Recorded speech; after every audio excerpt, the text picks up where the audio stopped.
Olá, gurizada, eu sou o Heineken e este é o Segundo Corte, um podcast que discute as questões estéticas e comportamentais da indústria do cinema, sempre buscando criar uma apreciação da arte da edição. Então, no episódio de hoje, a gente vai falar sobre The Morning Show, que é um seriado, tentando diferenciar um pouco do que a gente vinha já fazendo com os outros episódios, que é falar praticamente só de filmes. É lógico que eu, pelo menos, sempre puxo o peixe mais pro lado do filme, porque eu assisto pouco seriado no fim das contas, mas a gente resolveu falar sobre o The Morning Show, que é um seriado que foi lançado pela Apple, e estamos aqui com o Duca Mendes. E aí, Duca? Tudo certo, Heineken? Estamos aí mais uma vez. E assim, cara, da minha parte, além de ser fanboy da Apple, essa foi a série que, de fato, quando eu vi o trailer, ela já me ganhou de prima pela imagem, né, pela história, pelo tema em si, e me fez assinar de cara. Não que eu não assinaria, mas assim, me fez assinar de cara. Eu acho que é legal a gente falar um pouco sobre ela e como ela foi gravada, enfim, que é muito bacana. Principalmente, o que eu sinto mais interessante nesse seriado foi, pra mim, a questão da imagem. Foi a primeira coisa que me bateu, assim. Nem foi a história em si. A história em si eu acho interessante, mas não foi o que me pegou, na verdade. Foi mais a questão técnica. Porque eu fui tentar dar uma lida de por que a imagem era muito sharp, por que a imagem era tão, assim, diferente, né? E aí eu fui vendo o que eles estavam fazendo. E eu gosto muito dessas coisas que usam metalinguagem, de falar sobre a filmagem daquilo que eles vão filmar. Então eles tiveram duas equipes, uma com câmeras de broadcasting para fingir que estão fazendo sobre a TV, né, para fazer a cara da TV, e ao mesmo tempo também filmar pessoas filmando um programa de TV. Então, esse layer eu acho muito interessante. E aí eu fui um pouco mais a fundo, então resolvi trazer esse seriado. Outro ponto que eu queria chamar, antes da gente efetivamente entrar nos pormenores, é que, claro, a gente não consegue falar muito do produto editado, porque só tem uma temporada no ar e eles não têm o material todo ainda, né? Porque eles vão fazendo como seriado, eles vão fazendo, vão postando, vão fazendo e vão postando. E isso é uma escrita diferente também, e por isso é muito difícil achar roteiro sobre isso, porque eles não liberam, porque o roteiro disponibilizado agora também daria algum spoiler ou então indicaria o final das coisas. Então eles seguram o máximo possível essas informações para que você, né, para que a gente como público não tenha exatamente acesso. É muito difícil avaliar produtos de seriado nesse aspecto, como o Segundo Corte se propõe a fazer, sabe? É engraçado que você falou essa coisa dos layers também. Em relação ao assunto, acho que é uma coisa pertinente e tal, né? Coisa do Me Too, enfim, eu queria ver como eles iriam abordar. Também fiquei impactado ali com a imagem, né? E mais uma vez, só para não perder a piada, aquela coisa, pô, olha a Apple com uma imagem diferenciada e tal. Mas engraçado que eu tenho essa mesma percepção que você teve de falar, cara, como eles vão contar essa coisa, né, de estar dentro e estar mais, né, uma coisa dentro da outra. Na verdade, é isso que eu quis dizer. E é o que você falou, que é até esteticamente, né, de qualidade da imagem quando tá, né, a câmera da Eng que tá filmando a repórter, só que tem uma qualidade legal contada de fora. E a iluminação, assim, porque ali, por se tratar, né, do jornalismo, aquela coisa toda, tá o tempo inteiro, aquela coisa super iluminada e tal. E como ia ser esse equilíbrio da vida real, sabe? Eu queria entender um pouco como isso ia se dar. Pode parecer muito fácil, mas eu acho que, na minha opinião, pode acabar... Se essa coisa não estiver muito equilibrada, fica muito distante e aí fica muito... A palavra não é amador, pelo amor de Deus, mas é aquela coisa assim, pô, vou deixar super sharp e iluminado quando é TV, e quando a Jennifer estiver em casa, a gente faz uma coisa cineminha. Se você não equilibra isso, né, você tem uma sensação muito de assim, agora é isso, agora é aquilo. Muito com uma didática muito rasa. É aí que acho que onde eu queria chegar. Então, eu queria saber como se dava essa dinâmica, e até porque esse cross acontece muito. Não tem o momento, ela tá em casa e no outro episódio é na TV. As coisas se confundem, os flashbacks. Inclusive, tem cenas em que a gente tá vendo ela na TV, pela lente da TV, e aí, tipo, acontece alguma coisa deles falarem um bastidor, ou você vê a atriz civil, vamos chamar assim, a apresentadora civil, ficando envergonhada com a outra apresentadora. E aí, esse envergonhado, ele não é visto pela câmera da TV, né? Ele só é visto pela câmera do seriado. Exemplo perfeito. E esses cortes, você precisa não sentir que você mudou de equipamento, né? Tipo, você não pode sentir, eita, o que aconteceu? E é totalmente fluido, né? Como é bem feito, você não percebe, você acha que você tá vendo um bastidor da notícia sem sentir que você saiu daquele lugar, sem sentir que você saiu do movimento. Tá tudo muito smooth, sabe?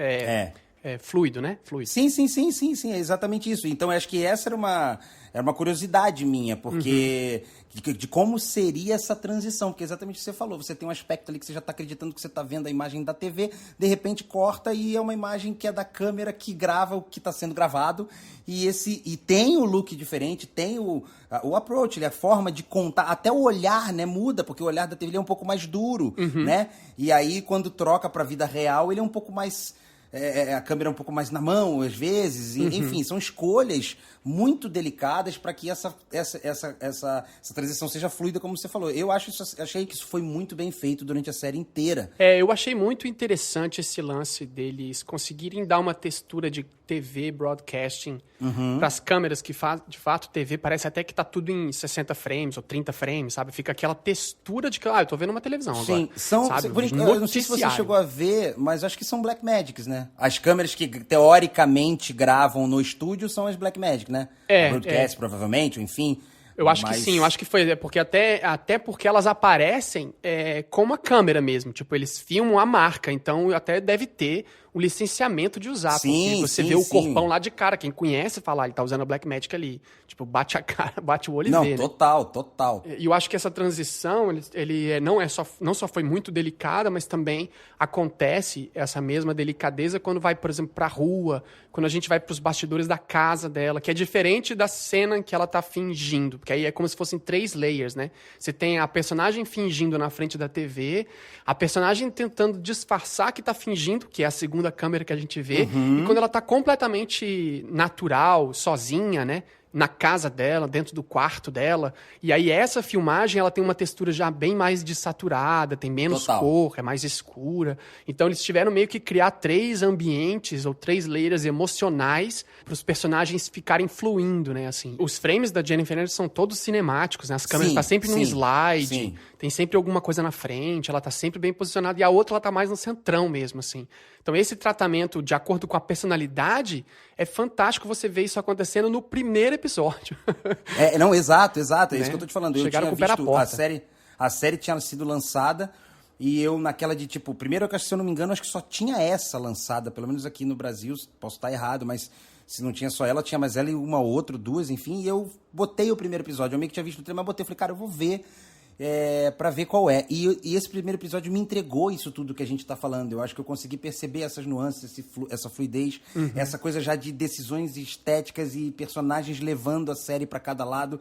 E isso me impactou, porque eu fiquei num receio de, embora o assunto, como disse, fosse pertinente e tal, ali e tal, mas eu falei, putz, vai cair, assim, óbvio, tô sendo leviano talvez aqui, mas assim, mais uma série da Jennifer Aniston, alguma coisa do tipo.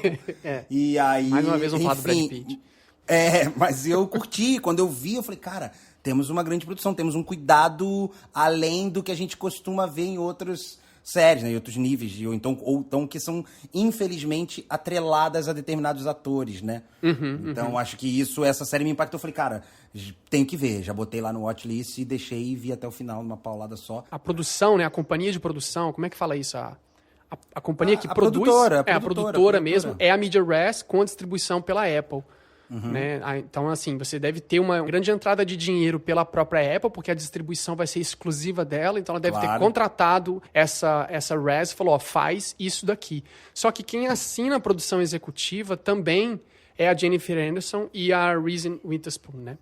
Então, elas assinam a produção executiva, o que, na verdade, nos dá a ideia de que elas também têm poder sobre as decisões de como elas aparecem na câmera, na tela, como elas vão aparecer, porque essa definição do marketing para, principalmente, a Jennifer Aniston, né, que é uma mulher muito bem assessorada no marketing. Tipo, ela sempre esteve na mídia, né? Ela nunca tá fora da mídia. Mesmo quando são notícias ruins ou coisa, ela tá sempre sendo assessorada, né? A impressão que dá é que ela realmente tá... Como uma Madonna soa pra mim, muitas vezes.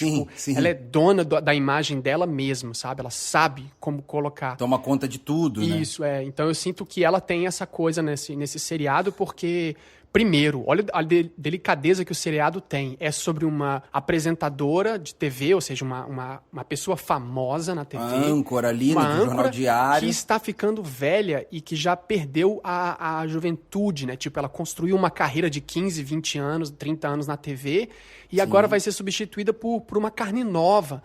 Que é um pouco uma autobiografia também da própria atriz, né? Que, tipo, fez grande sucesso como a Rachel e deve viver com esse fantasma também, de, tipo, você nunca vai fazer nada diferente. Claro que a Jennifer Aniston fez milhares de outras coisas e coisas muito boas depois da Rachel, né? Tipo, não tô se eliminando, mas claro que ela é famosa principalmente pela Rachel, né? É lógico, né? A gente não desatrela uma coisa a outra. Sim. Só que, de certa forma... Ficar pensando de você que conhece a Rachel e conheceu a Jennifer Aniston como Rachel, você ficar vendo ela envelhecida, com botox, sabe? Velha fisicamente, também faz você eventualmente pensar. Então eu acho que isso, inclusive, talvez porque ela é uma das produtoras, é um cuidado, porque pra série não virar autobiográfica sobre ela. Então ela também teve esse poder, sabe? De falar, ok, a gente vai falar sobre esse assunto, mas esse assunto é muito bias pra mim, sabe? É muito próximo.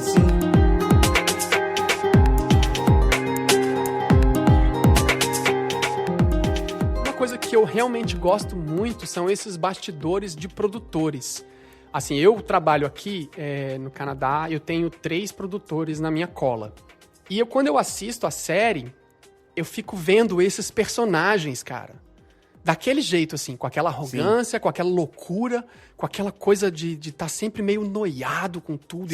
Sabe? Correndo contra o tempo. E desbocado, falando palavrão, e irritado, e xingando, e tratando as pessoas mal, e ao mesmo tempo tratando super carinhosamente, ao mesmo tempo que trata mal. Tipo, uma explosão de emoções, sabe? Você fica assim, a flor da pele, né? Eu já escutei de uma produtora, quando eu mandei um corte que ela não gostou, e ela me respondeu assim, tipo, eu acho que esse cara tá em drogas. Ela falou isso pra mim, cara. Ela falou na terceira pessoa. Tipo, ela falou de mim na terceira pessoa. Eu acho que esse editor tá em drogas. E eu fiquei assim, como assim? E aí, quando eu fui ver, na verdade, ela tava assistindo um corte anterior ainda, sabe? Tipo, aí faria sentido ela estar chateada, porque, tipo, já tinha passado 2 semanas e o que eu mandei não tinha mudado nada, por exemplo. Mas tinha, ela que estava assistindo o lugar errado. E aí, quando ela se deu conta que ela estava errado, ela não disse que, tipo, desculpa, eu me dei conta que eu cliquei no link errado. Ela falou assim, não, você me mandou o link errado. Mas isso é um clássico. Claro, aí eu falei, lógico, o que eu fiz? Eu falei, desculpa, eu vou mandar o link certo da próxima vez. É muito mais rápido do que lutar contra. A vitória não vale a pena, eu costumo dizer isso, a vitória não vale. E nem tem como ganhar, essa luta não é exato, primeiro que a gente com o tempo e nossos cabelos brancos, a gente já sabe que não vai ganhar. E se ganhar, não valeu a pena a trajetória. É melhor falar, então me desculpa, mas agora o link é esse, acabou, você exato. Mas, e aí ela mudou. E engraçado, porque nesse caso específico que eu tô contando, quando terminou, tipo, 2 dias depois, ela foi falar sobre esse segundo corte, que ela falou que tava em drogas, ela falou, tá brilhante. Adorei. Tipo, em 2 dias, ela me chamou de drogado, que não sabe editar, pra brilhante. Tipo assim, uma coisa assim de muitas emoções ao mesmo tempo. Mas a gente vê isso, exatamente. A gente vê muita coisa à flor da pele, né? A gente vê a coisa acontecendo muito tempo. E porque é isso, é uma puta montanha russa mesmo, né? Pra quem tá nos ouvindo e sabe que e já teve em sets, e já teve em reuniões, e cara, e principalmente produtores, eles estão em muitas etapas do processo, né? E aí tem que lidar, além da parte técnica. É muito dinheiro. As cláusulas que eles assinam, e aí faz todo sentido, as cláusulas que eles assinam são tipo milhões e milhões, e se perde, é uma enxurrada de processos, os caras perdem o dinheiro assim, ó, com muita facilidade. Então eles realmente vivem esse estresse porque eles não têm dinheiro, mas eles lidam com o dinheiro de outras pessoas. Sim, muito. E aquela coisa a missão é o tempo inteiro fazer encaixar, né? Encaixar as coisas em pouca verba, porque nunca é muita verba, né? Na verdade, ela é muita, mas ela sempre parece pouca. Pessoa que microfonou mal, nunca vão chegar no cara que microfonou técnico. Chega no produtor, tipo, a culpa é sua. E aí que arrumou esse cara que no microfone. Exato. E assim, é muito, cara, muito. Então eu achei que esse nível desse seriado conseguiu pra mim essa angústia. Eu ficava assim, caramba, é desse jeito mesmo como eu sinto, assim, total. sabe? Então, é um recorte sobre o mundo dos bastidores, de produtores, principalmente. A primeira temporada toda é muito baseado nessas arquiteturas e artimanhas que os produtores precisam fazer para esse show entrar no ar, sabe? Exato, até porque no seriado você tem 2 personagens importantes que são, tipo, os CEOs, né? Que são os diretores da coisa, né? Tem um que tá querendo botar fogo na fogueira e querendo que a coisa quebre, né? E aquele ator que fez... Qual foi o outro personagem que ele fez famoso, cara? Eu não lembro agora o nome dele. Eu sou péssimo, mas eu sei, eu tô ligado. Se a gente olha pra ele, lembra na hora ele fez, se eu não me engano... Não foi ele que fez o Watchmen? O Dr. Manhattan, não? Não vi, não sei te dizer porque eu não vi. Se eu não me engano foi ele, mas enfim, eu posso estar enganado. Mas o importante é assim, ele faz um cara, um produtor que não tá lidando com dinheiro. Você vê claramente, ele é o produtor que ele quer mudar o show, ele quer fazer do jeito que dá, ele saca que tem como melhorar, ele sabe que a população vai gostar de qualquer jeito, se manipular. Tem bastante experiência, né? Ele um cara sabe. Que tá ali há tempos. E também é desses produtores, exatamente como eu tenho uma aqui, que tem um dinheiro de outra coisa. Tipo, eu tenho uma produtora aqui que ela faz videoclipes. Ela vive de fazer videoclipes. É a vida dela. E aí ela entra pra fazer curta pra, tipo, só se manter dentro do mercado do cinema, de certa forma. Sim. E ela não tá nem aí se der errado. Porque ela não precisa garantir que dê certo, porque ela tem outro trabalho, sabe?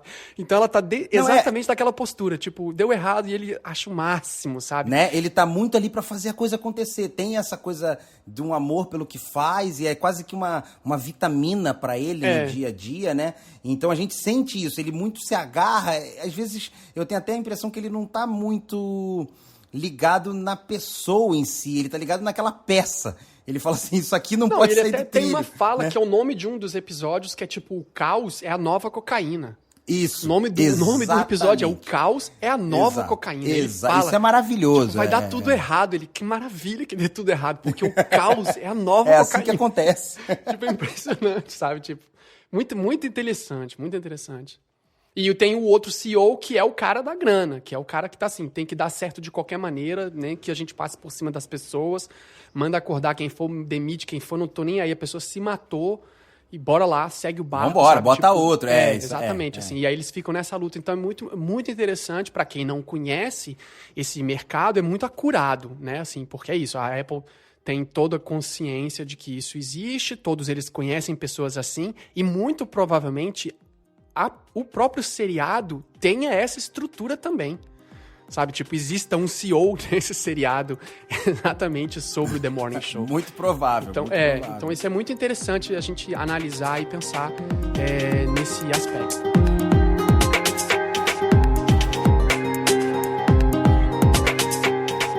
Uma coisa que tem muito comum na TV de news é a credibilidade que você tem na pessoa que fala. Sim. Né? Você tem que acreditar na pessoa que está falando. Então a pessoa tem uma postura, não só porque ela está bem vestida, mas ela tem uma postura de falar, ela tem uma forma. E tem uma forma de iluminar pessoas de news, sempre. Né? Sim. Você não pode iluminar o cara de news com contraste, ele não pode ter pedaços de sombra. Sim, ele não pode ter coisas... parte do rosto, escurecer muito uma parte do rosto. Você tem que deixar o cara sempre aberto. A mulher que está apresentando, ela tem que estar toda lit, né? Assim, para que você acredite e veja tudo, não esconder nada, assim. Só que isso tira um pouco da vida da pessoa.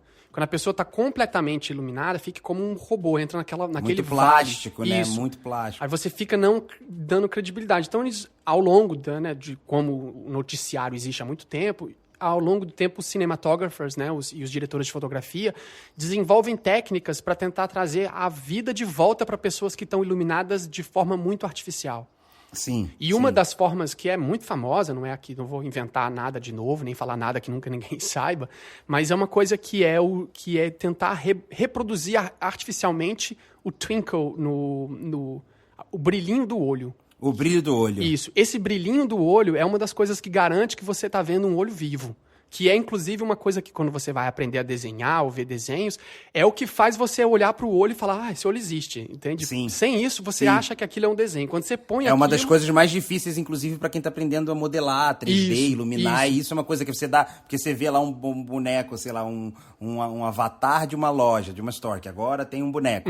Aí você vê lá, ela é em 3D. E aí você olha você foca no olho e você fala, isso é um boneco, não tem vida. Quando se trata, por exemplo, de documentários e tal, se usa muito uma técnica que é botar um spotzinho de luz pequeno, lá, sei lá, de 5, 30, 15 watts, do lado da lente mesmo, colada na lente, assim, sabe?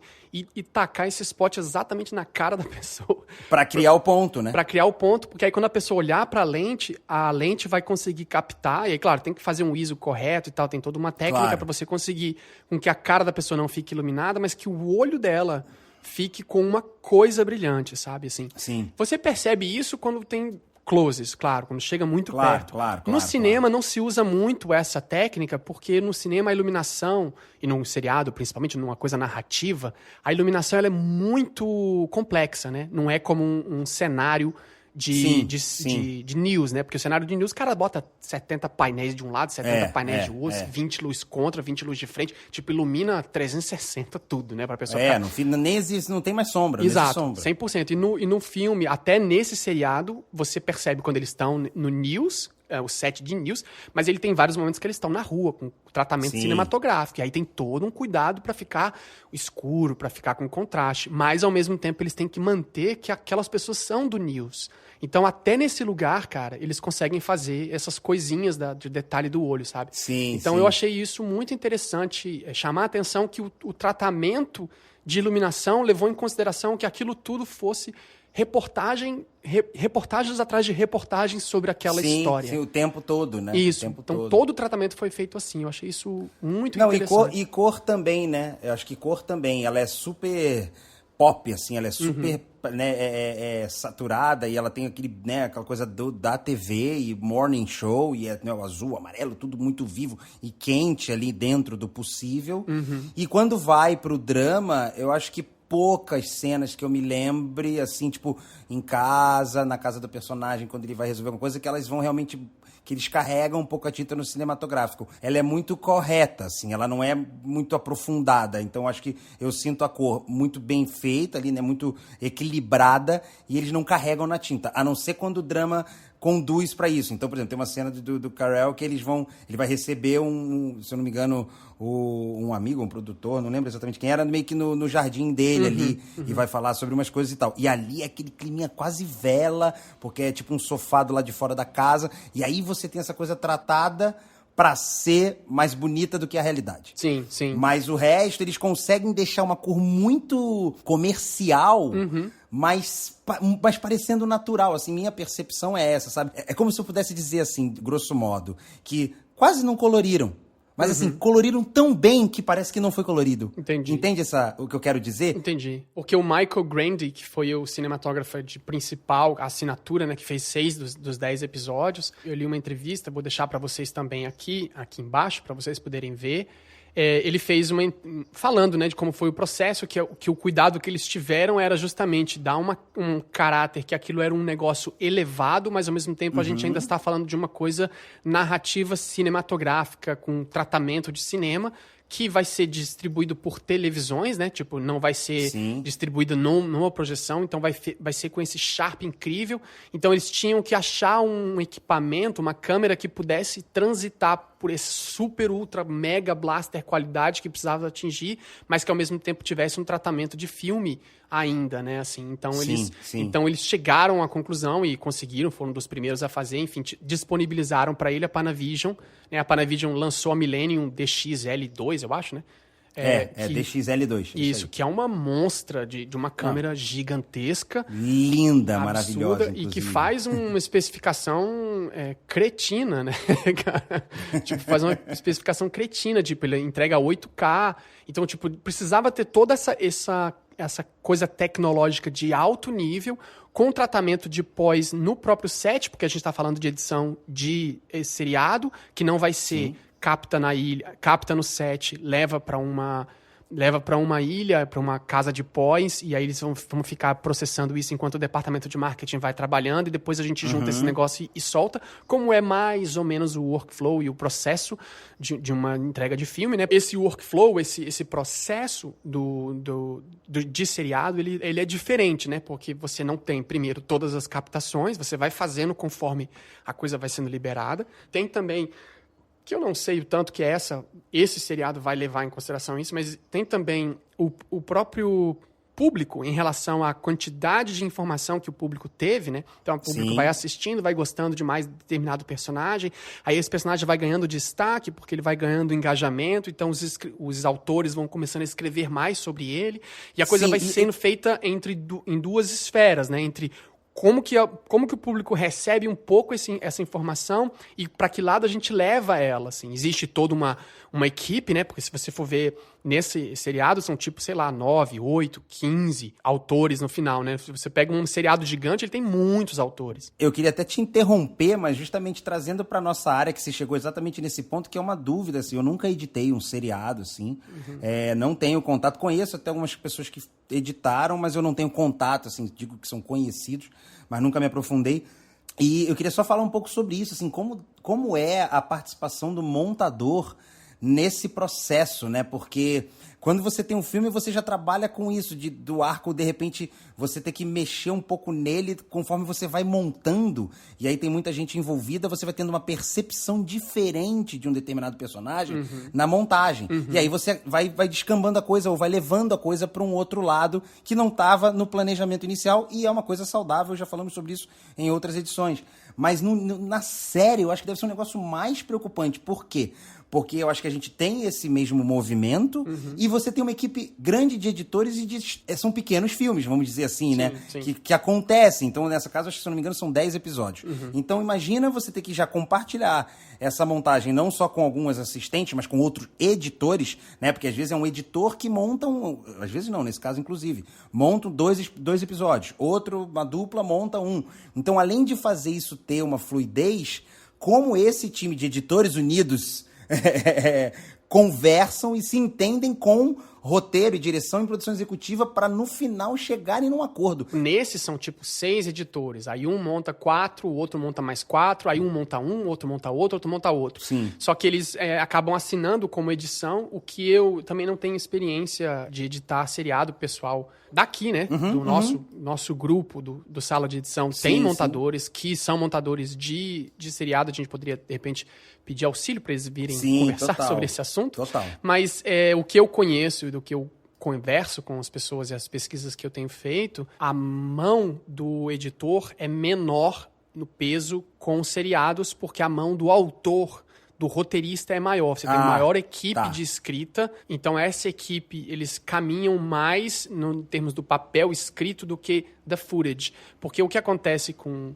cinema, né, a boa parte das decisões que você toma no corte, desde o assemble até o first cut, as decisões são muito feitas em cima dos footage, né? Sim, sim. O que importa eu até conversei uma vez com o meu colega, o Yuto Ishibashi, que é um offline editor, e ele fez o seguinte, ele falou que ele também tem essa prática, e aqui os dois editores que eu conversei sobre esse assunto, eles também têm essa mesma prática.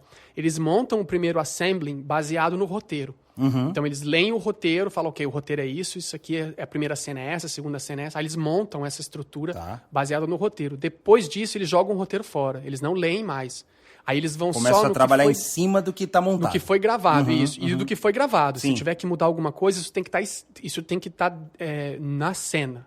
Sabe? E aí o approach é o que é que foi filmado, né? Tipo, o que é que está aqui no meu material. Então, em geral, quase todos os editores que eu converso na vida, eu pergunto sempre isso, eles falam que boa parte do processo de edição é assistir muitas vezes o material. Todos falam isso, né? Que assistem muito.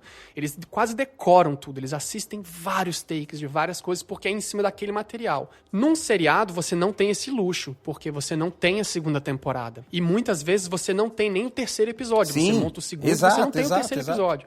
Então é muito baseado no que está escrito mesmo. Mas vocês, ouvintes, que conhecem ou editam seriados, ou editaram seriados, fica à vontade para entrar em contato e falar, olha, não, na verdade foi assim, assim, assado e tal e tal.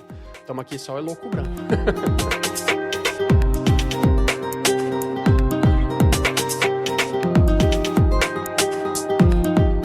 Em geral, seriados também seguem uma lógica mercadológica, claro. Isso é business, né? É uma indústria. É pra fazer dinheiro. Sim, Porque a ideia deles a gente tem muita grana pra fazer pra ver se pega o público. Então, as primeiras temporadas, eles vão fazer na rua, fazer locação, fazer cena aérea, fazer um monte de B-roll, fazer um monte de coisa, botar os caras pra viajar e tudo pra pegar a galera. Sim. E aí depois que a galera já gostou, a gente desenvolve a história na segunda temporada, que aí fica um monte de diálogo. Sim. Então bota a pessoa dentro de uma casa, andando num corredor da frente pra trás, falando e explicando a história, que é o que acontece com a maioria dos seriados. E depois que a coisa melhora mais ainda, aí volta a gastar o dinheiro. Faz sentido. Porque eles têm, às vezes são contratos de 3 temporadas. Aí eles pegam esse orçamento e distribuem, né? Tipo, bora entrar com o pé na porta, gastar um monte, depois volta a gastar pouco, sabe assim? Por isso que você tem muitas cenas de seriados que, tipo, a terceira é só cena de corredor, que é o que eles chamam de corredor talk. Sim. Que fica andando. Lá na warehouse que eu participava, no set a gente tinha, inclusive, a montagem de um set que era só pra o corredor talk, né? Tipo, era o hallway do talk, que era só pra isso.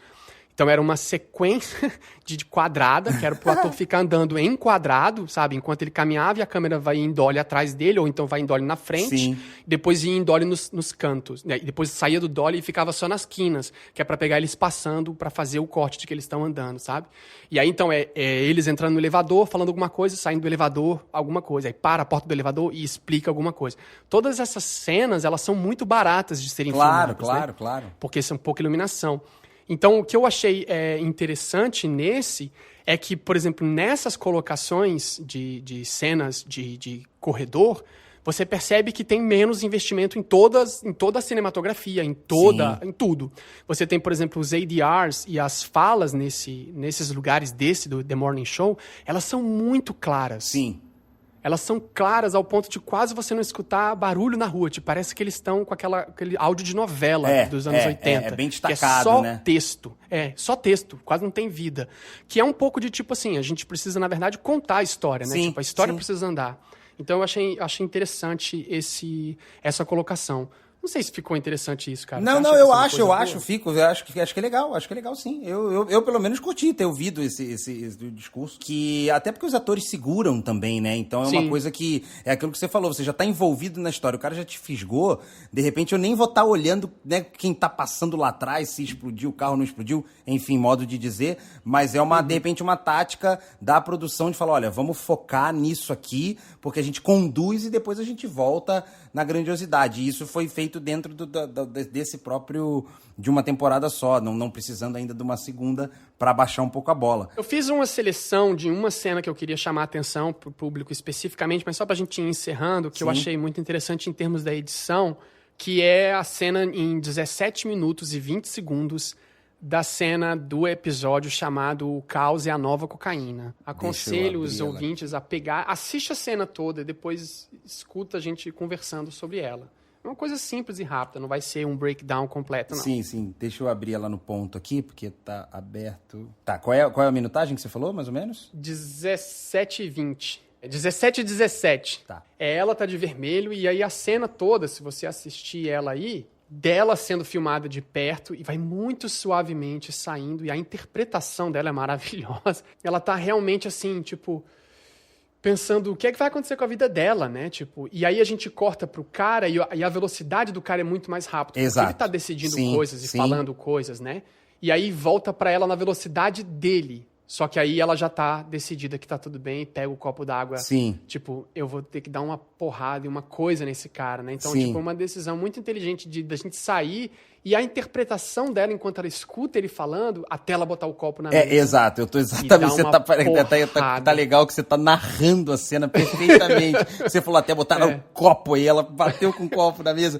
Mas eu tinha gostado muito disso, porque você, quando ela tá... Na primeira cena, no primeiro take ali, né? Logo que ela tá no primeiro plano dela, você nem chega a acreditar que ela tá numa mesa. Quer dizer, você sabe que ela tá numa mesa de reunião, mas você não tem a dimensão do que tá acontecendo. Porque ela tá tão quase que introspectiva ali. É o que você falou, né? Ela tá num momento que ela tá ouvindo o cara, mas ela tá pensando muito sobre o que tá acontecendo. E depois volta até um pouco desfocada a coisa, como se ela estivesse retomando a consciência ali, ou então decidindo de vez. Isso. Mas eu acho que é bem legal. Rola um desfoque na saída dele até, né? Tipo, uma coisa bem diferente mesmo, assim. E essa é uma cena que eu acho brilhante, toda essa cena eu acho brilhante porque eu imagino as escolhas. Primeiro, a iluminação é incrivelmente bonita. É, impecável. Né? é impecável. Assim, Impecável. É lindo demais. Você percebe tudo. Assim, é incrível.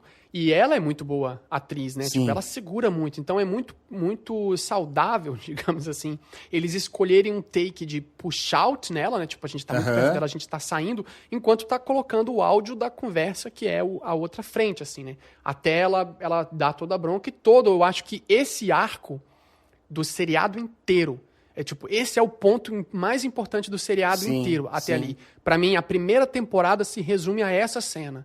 Tipo, as escolhas que eles fizeram de sair dela devagar, com muita sutileza no movimento, e ir pra ele com mais velocidade, depois voltar pra ela com velocidade em push-in, e até ela bater o copo na mesa, e depois a gente não tem mais esses movimentos, a gente fica com ela parada, falando e dando bronca, e a gente, né?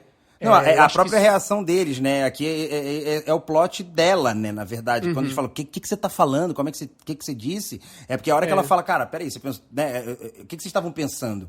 Né? Eu acho que é uma decisão muito acertada. E é o que você falou. É mais uma vez aquilo que a gente sempre gosta, e por isso a gente tem essa coisa de em busca da arte aqui dentro da edição e tal, que a gente sempre fala, que aqui é quando une, né, o que está escrito, o que está idealizado, com a forma de contar.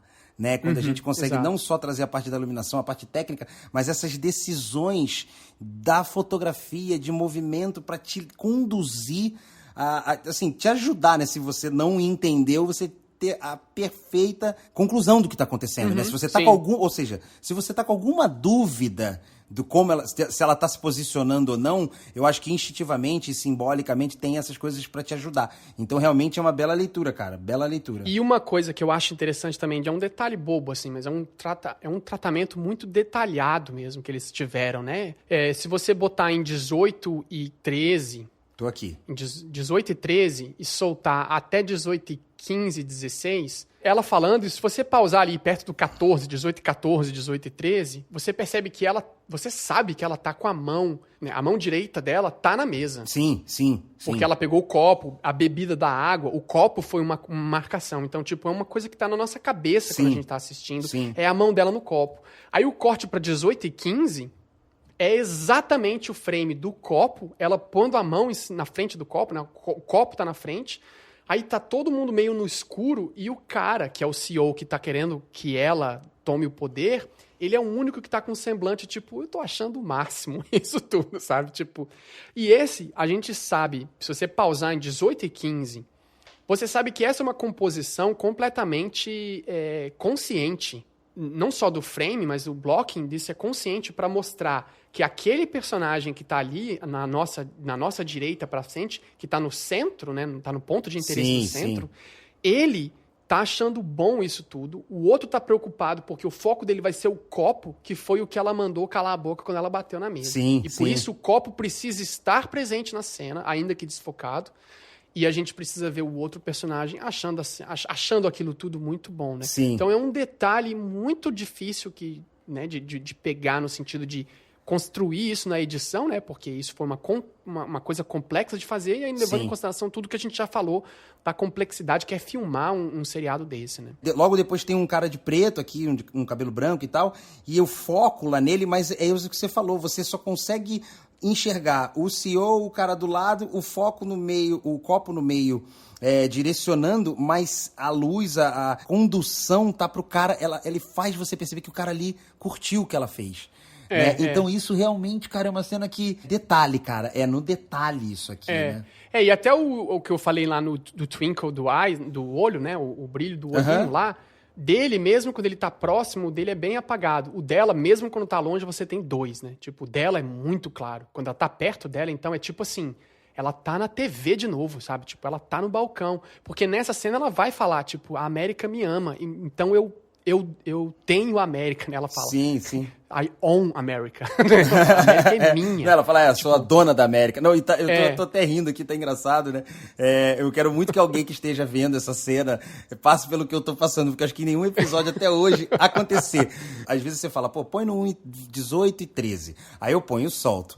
E às vezes você vai comentar, você tá comentando 18 e 20, eu já tô no 24 e tal, e aí eu mexo, volto. Só que assim, tá muito engraçado, que a hora que você falou assim, eu sou dono da América, apareceu a legenda assim, eu sou dona da América. América. Mas, cara, é demais, assim, porque ela perde por um momento, né, o brilho, ou ela quase vai tá por perder ali o sinal em algum tempo, e aqui é a hora que ela retoma, e é aqui quando ela fala esse esquema da América, né, parece simples e tal, mas vocês esquecem, ela tá com o olho ali, ainda que escondendo um pouquinho, né, da coisa da atriz, aí pode ser uma interpretação minha, mas ela tá ali internamente ainda um pouco fragilizada, mas no olhar ela tem a certeza... Tá mantendo, isso. Isso é muito inteligente deles e dela conseguir chegar nessa interpretação sem explicar, né? Sim. Porque não tem fala, ela tá enganando todo mundo na mesa, mas a gente sabe que o sentimento interno dela, isso é uma das coisas mais difíceis de atuar, que é quando você precisa fazer uma atuação X,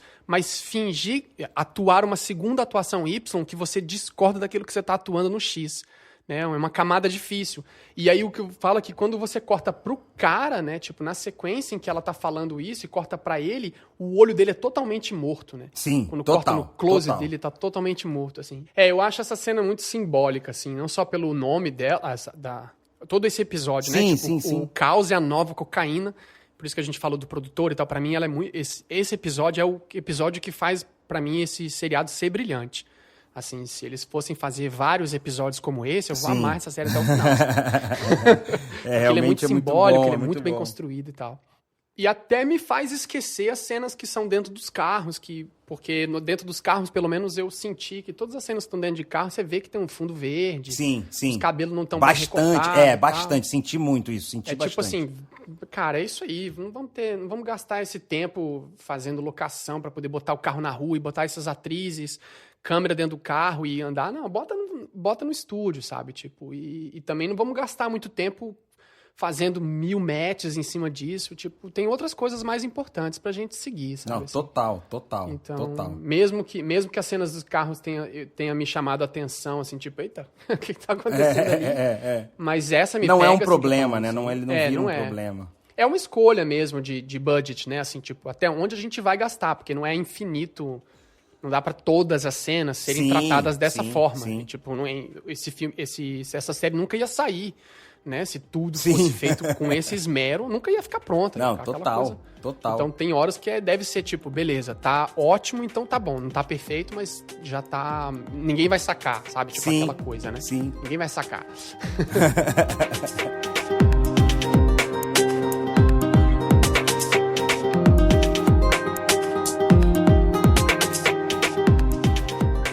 E, Heineken, então, já que a gente encerrou aqui, eu vou puxar a dica. Que acho que tem a ver com o que a gente falou aqui. Eu tô me metendo a besta aqui na parte de cor, né, no DaVinci. Eu mais edito, nunca...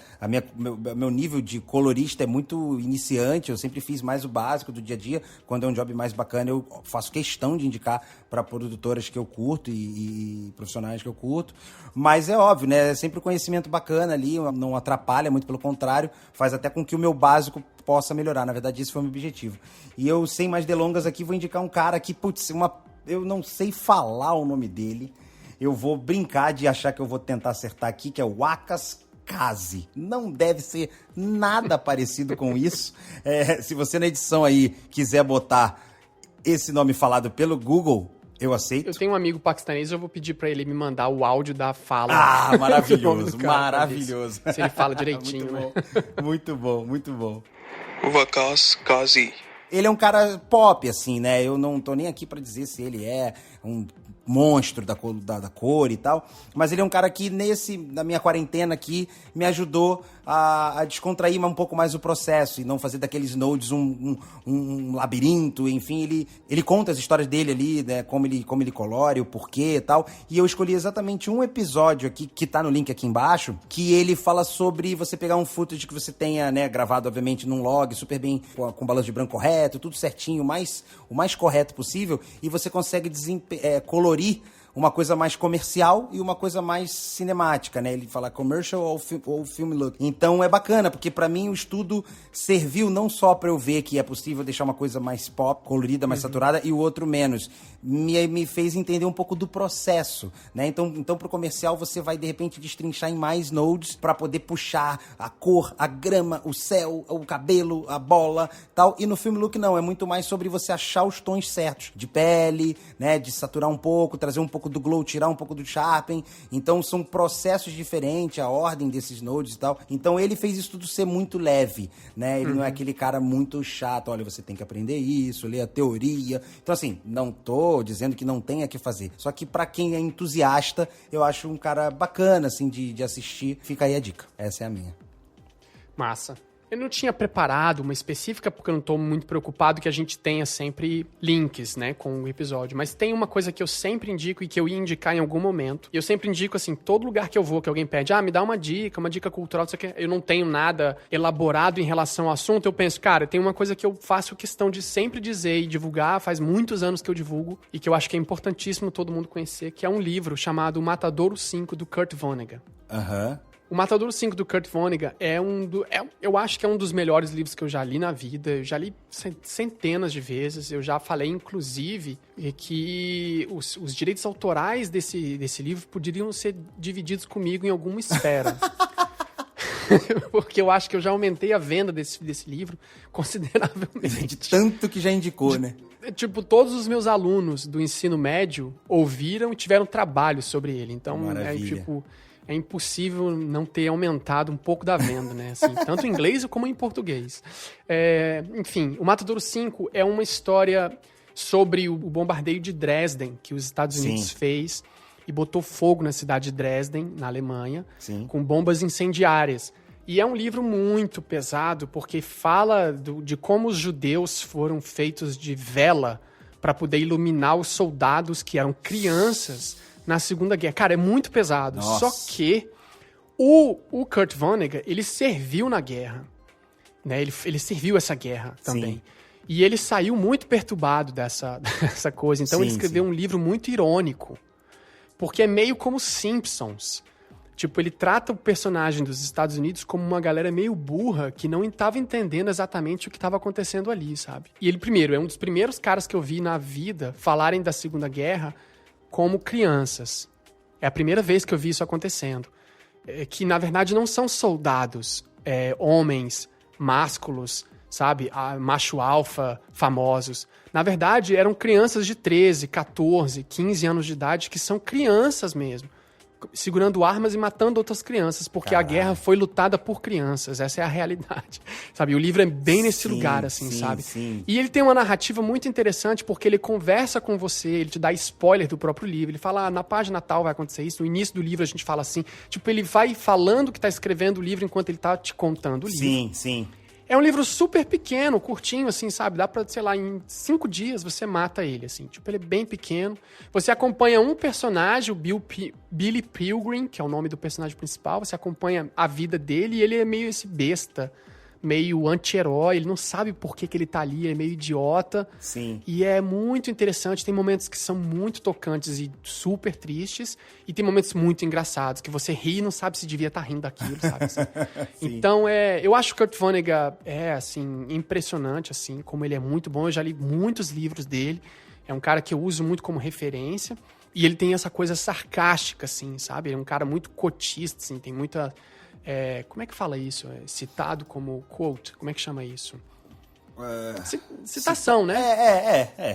E ele é um cara meio de citações, ele tem várias frases de efeito, assim, sabe? E é muito conhecido por isso também, de sintetizar grandes histórias numa pequena frase, e o livro é um pouco isso, assim, ele pega grandes elementos. E o que é mais interessante do livro é que o autor vai se colocando como personagem, não é totalmente de ficção, é um pouco narrativo, assim. Sim. É um dos prefácios de livros que eu acho mais incrível, assim, tipo, ele vai te contar por que ele resolveu escrever esse livro sobre a Segunda Guerra, e conta como que foi o processo dele encontrar os antigos amigos de guerra para poder falar sobre o livro, e as pessoas não queriam que ele escrevesse um livro, porque era mais um livro sobre a Segunda Guerra, chega esse assunto. Não aguenta mais, né? É um livro muito fantástico, eu super indico, super fácil. E provavelmente, de de quando é o livro, desculpa?